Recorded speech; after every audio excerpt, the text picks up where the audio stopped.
Genki kaga desu ka? Watanabe-dan desu, and welcome to 2022. We have already lost three major icons in the history of Hollywood. The first of them is Betty White.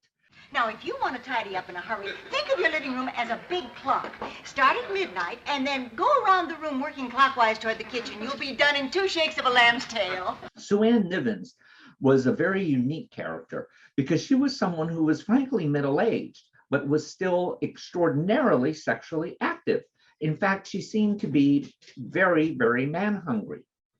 And today, that is not quite as transgressive as it was back then. But at that time, she was unique, that she was somebody who was single and was frankly hot to trot, as other characters would call her.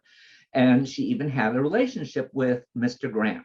But within all of that, within the fact that she had a bed that would shake, the fact that she had a mirrored ceiling to her bedroom, there was a sadness in Sue Ann, a sense of insecurity that could only be covered by her obsessive compulsiveness and her seemingly eternal friendliness to people, unless they crossed her. And after I add the chocolate to the hot milk, I would love an over-the-head shot looking down into the bowl just as I beat in the 4 egg yolks.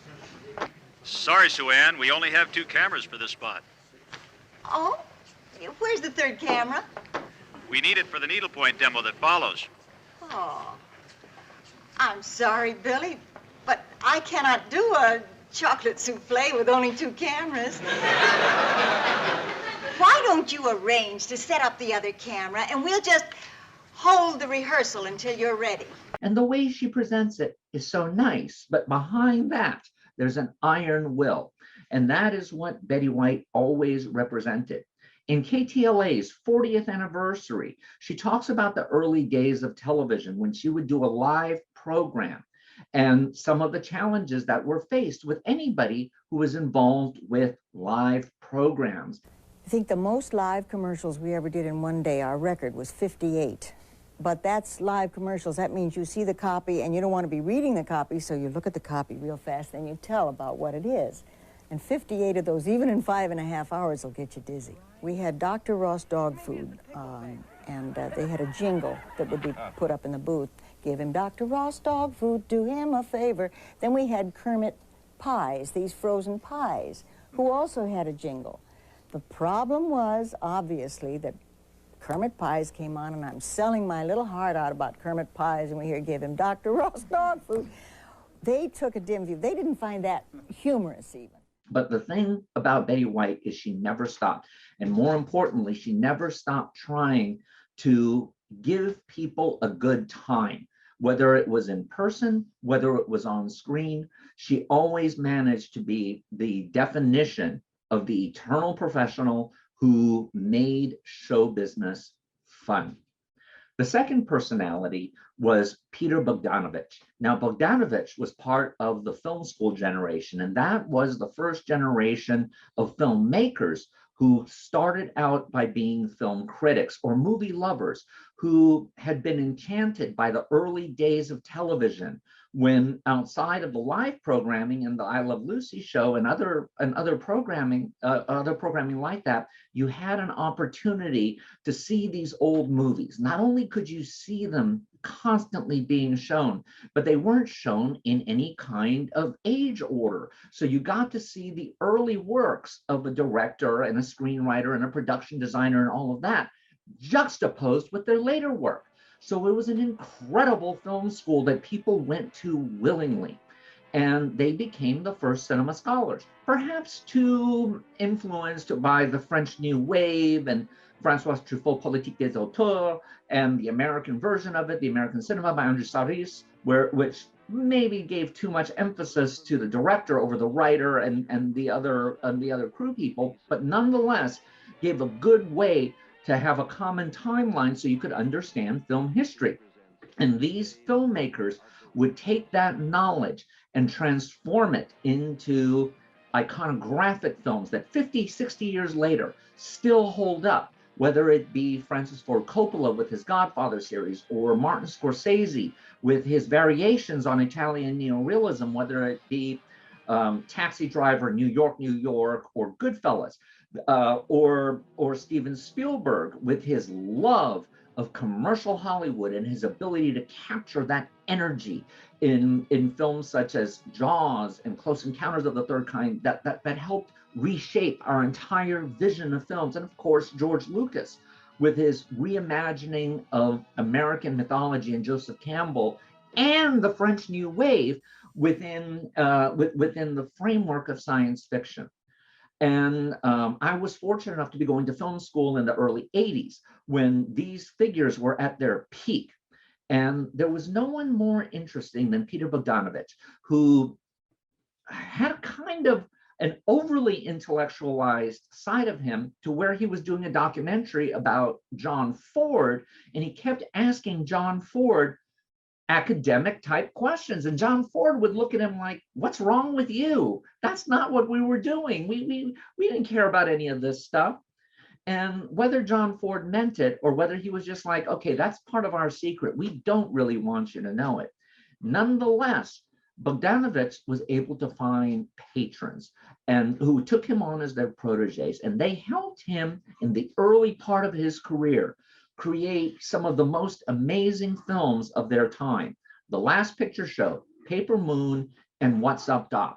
Homages to different genres of Hollywood, but an adaptation of them into the modern lexicon that would make them now, 50 years later, so vital and such a learning tool in terms of how to get performances out of people, how to utilize films past and blend it with the present, even while doing an homage to the past. When you look at Paper Moon, there's very little of it that doesn't look accurate, from the costuming to the set design to just the documentary details and the way people spoke and the way they interacted with each other, and the subtleties of nuance that were there in very loving detail, and all done for a reasonable budget.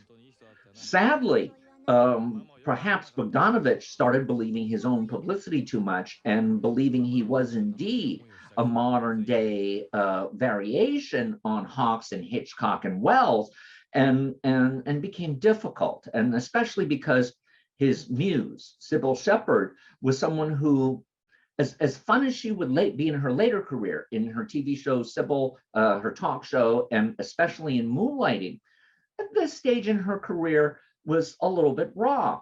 And she needed a director with control who understood that a little of her went a long way, which is why when we see her in Last Picture Show, she's absolutely perfect. But then when we see her in At Long Last Love, or especially Daisy Miller, she doesn't really have it to hold the whole picture together. And maybe that's why her career ended up being relatively erratic. The tragedy of Bogdanovich is also indicative of what can happen in Hollywood, that once he stopped generating successes, he was cast aside in one of the most brutal ways. And yes, he would have comebacks, but every single comeback he had was always tinged with this little bit of a sense that he was de trop, and he was someone who had made himself an outsider. Perhaps no film exemplifies this more than 1985's Mask, a film which really reestablished Cher as a major talent that was perhaps untapped. But Bogdanovich, he grabbed failure out of the jaws of victory. And with Mask, what did he do? He did what many stars today do on Twitter, which is he relentlessly attacked Universal because they would not spend the money to license Bruce Springsteen's songs for it. And he was completely deaf to the very real and absolutely correct notion that to license those songs would have nearly doubled the budget of that film. And this was not a film that had an audience that would justify that cost. And yet Bogdanovich wouldn't be quiet about it. And because of that, that's the reason Cher didn't win an award for that. And by the time we get to 1991's Noise is Off, which happens to be my favorite of all of the Bogdanovich's movies, flawed though it is, I still feel he captured the excitement of that stage show. But here we see a movie that seems as if it was deliberately botched. Maybe it's because Bogdanovich was so difficult. Maybe it's because Amblin was leaving Disney at that time. So they had no interest in making this movie a hit.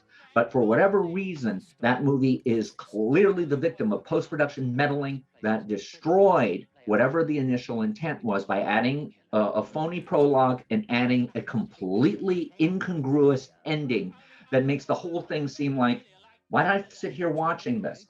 Again, it doesn't seem like they were trying to fix it. It does seem like someone was definitely trying to sabotage this picture.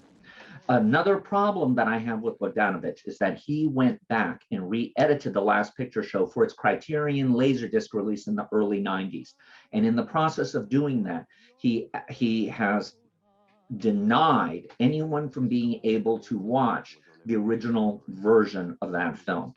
Yes, he did remove a couple of very unflattering shots of a rather cellulited Sybil Shepherd running around naked. And he also added in several scenes that were, to put it mildly, unnecessary and caused the film's very, very deliberate pacing to now all of a sudden move from the realm of I want more to being this is a little bit too much. Just like most director's cuts, which add in too much additional footage, it's interesting for those of us who've seen the original version and loved it, because it gives us a more deepening of it. But for newbies who are coming to it, it slows it down to the point where you start getting bored. And I'm sorry, but from learning in market research, the moment somebody says this moves too slowly, you're done. And it will stop being a movie you're excited to continually revisit. But perhaps the part of it that I disliked the most was that Frank Marshall was a production assistant on this film, and he would go on to be one of Hollywood's top producers. So what Bogdanovich did in many of the extraneous shots, rather than focusing on the local townspeople doing their thing, he would throw in shots that they had done, maybe as a joke, maybe they were thinking of putting it in, but either way, they've never been there before, that featured Frank Marshall. So now he is featured a little bit too often, and this becomes a self-indulgence rather than something that works for the film. And it is for that reason that I do not like this new version. And unfortunately, the only version I have of the original was an old VHS that was open matte. Anyway, Bogdanovich, nonetheless, is a joy in all the commentaries he's done on DVDs. So we have the legacy of his great films as well as his great knowledge of film. The third, and perhaps the most important of these people, and I know that's a big statement, was the loss of Sidney Poitier at the age of 94. Now, Sidney Poitier was the first actor to win one of the Prime Acting Awards for Best Actor in 1963 for Lilies of the Field. And what was unique about Poitier is that he made a point throughout most of his career to avoid playing self-oppressive parts.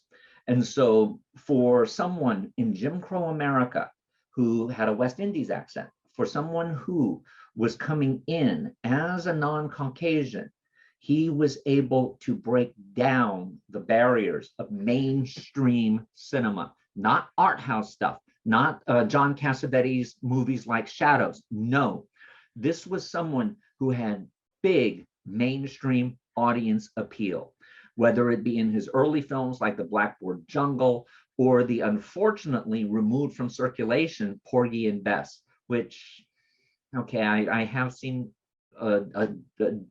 dupes of it.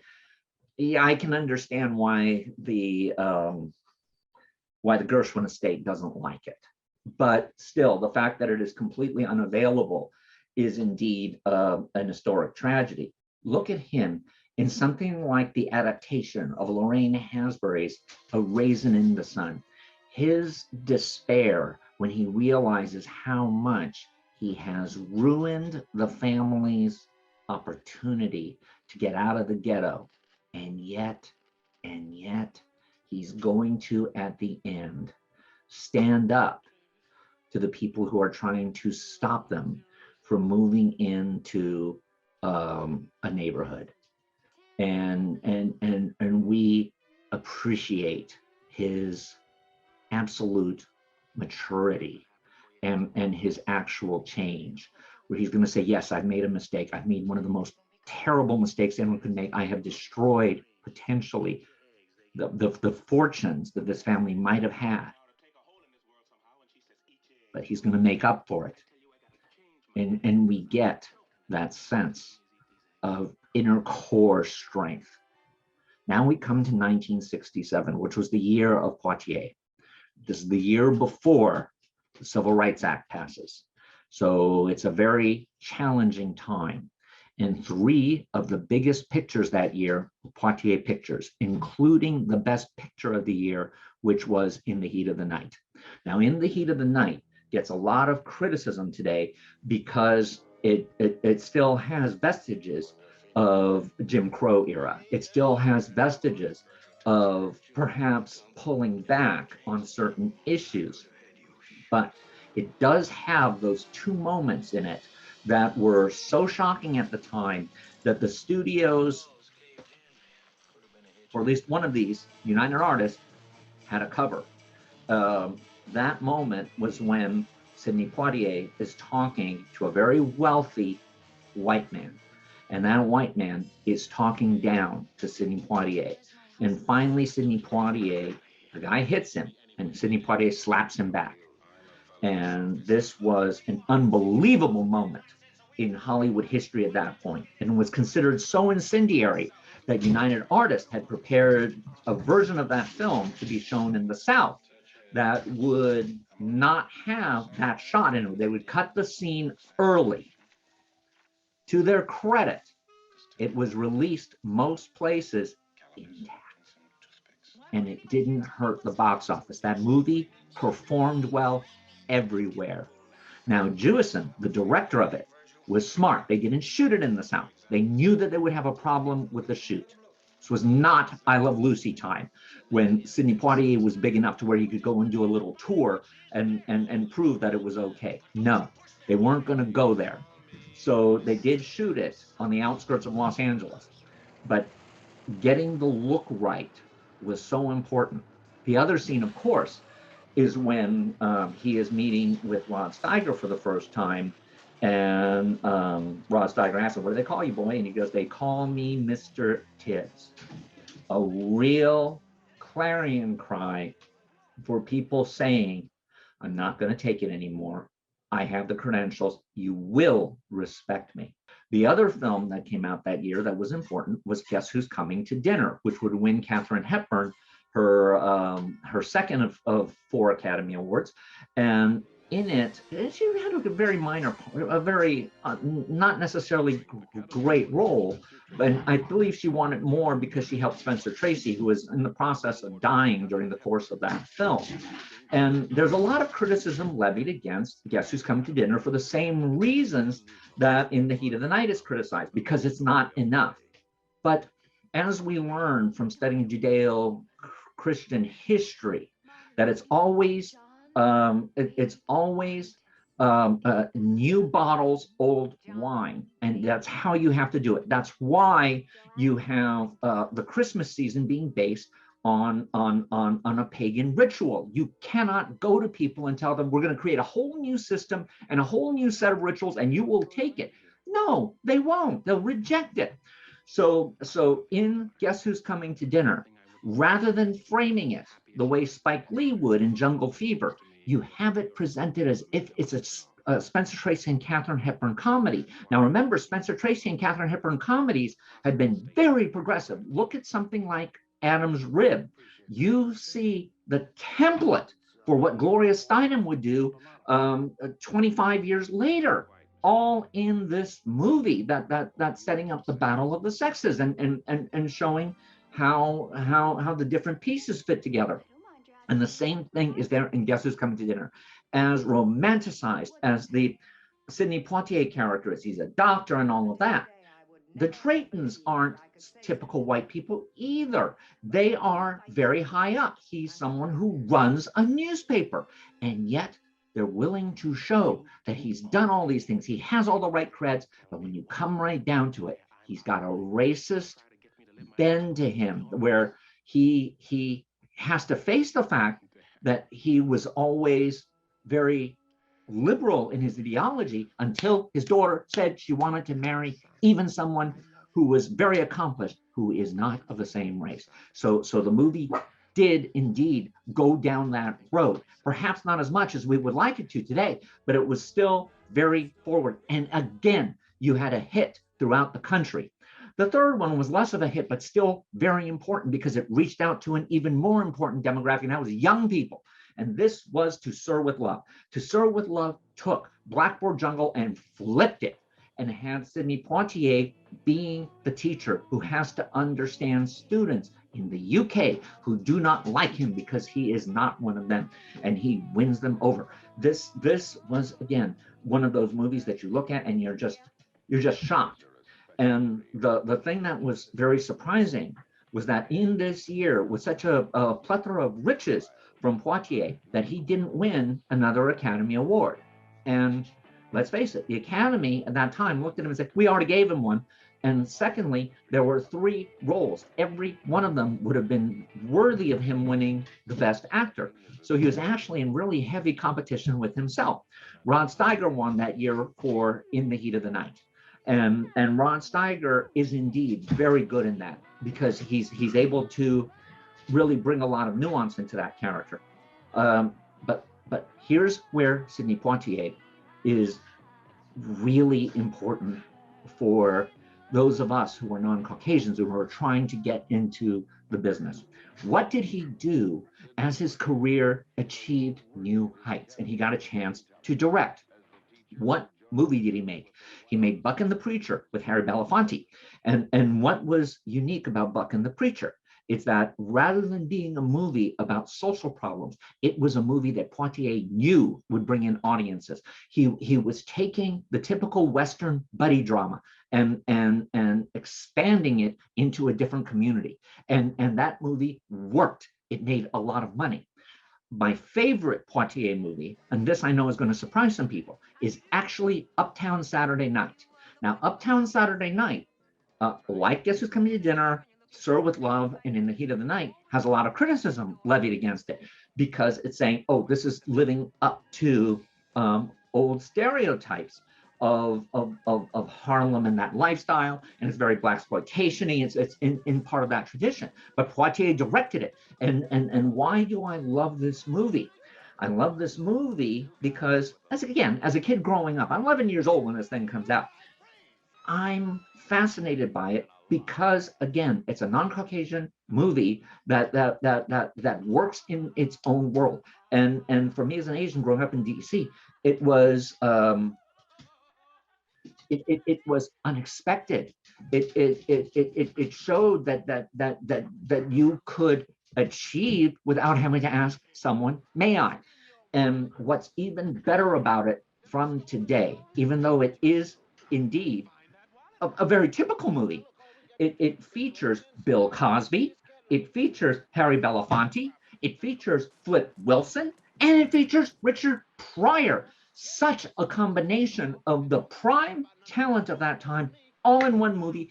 And like Rene Clair's Le Million, it's all about these guys who lose a lottery ticket and they have to track it down by going into the bas-fonds of New York City. And it's amusing, it crosses over, it's got incredible star moments, and it is enjoyable. I think it is Poitier's masterpiece because he understood how to make a movie that crosses over into the mainstream. The thing that I think Poitier represented more than anything else was the ability for people who are coming from the outside to get their message heard, not by battering people over the head with it, but by entertaining them, by saying, look, where we can fit. We're making a movie that you will love. We're making a movie where you can come into our world without us being too much of a tour guide, but expecting you to step up to the plate and try to understand us in our own vernacular. And that is the lesson for an Uptown Saturday Night to my students of today. Now, what do these three figures, Betty White, Peter Bogdanovich, and Sidney Poitier, have that was so important for up-and-coming filmmakers today to embrace? What they had was that in the midst of doing very, very atypical work at their time, they never lost the sense that you have to have the audience on your side. You have to entertain them. You have to give them something that makes them want to come back for more. And furthermore, they were willing to do it within the constraints of the budgets that they had available to them. And Betty White, by playing Rose in The Golden Girls, showed that she didn't have to keep playing the Sue Ann Nivens and Ellen in the Carol Burnett Show persona that she had so perfected. She could go in the other direction, and she did that every bit as well. So it's that variety that they can present to you, that variety that Bogdanovich was able to present at his height, and even during his lesser period of being able to connect you with different genres, with different styles of filmmaking. And it was Poitier who showed that the door is really open. You might have to kick it a little bit, but if you keep doing your best and you keep remembering that it's about entertaining the people, that you can have a tremendous amount of success. Yes, these were three titans from a different era and from a different America. But what they have given us is a blessing. And I believe that using them as role models, we can lead to a better future in the entertainment industry. Whatever Lola wants,